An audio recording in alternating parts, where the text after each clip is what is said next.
We tend to work to this model where we have a hierarchy of jobs and a hierarchy of people.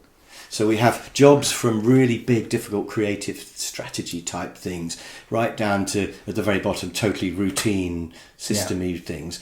And then we have a hierarchy of people, of the ones who we think are really clever and educated and experienced, right down to people who are only capable of, we think, are only capable of doing a really routine. Like cranking a handle. Yeah. And we pair those up. Yeah, so we have the cheap people doing the easy jobs, the expensive people doing the difficult jobs, and that seems logical. Yeah, if the people down at cranking the handle are cheap enough. Yeah, and but you've got people doing all the jobs. You've got one person doing all the jobs from the difficult right down to the easy. Yeah, and by definition, that has to be quite an expensive person.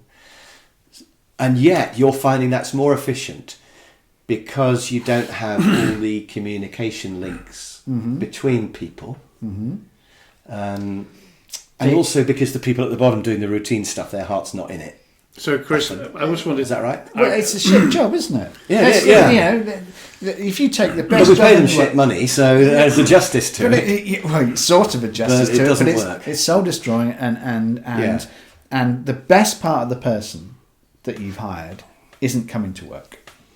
Yes. They're disengaged.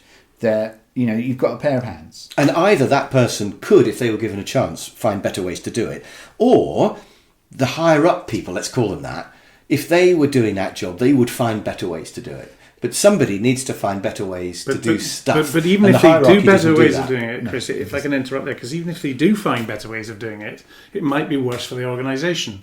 So if I increase the amount I produce of washers, if I'm a washer producer, you're increasing the inventory of washers, which then can't be consumed by the guy next door, who may not want the washers. So it's entirely pointless, because as a whole, it's a system.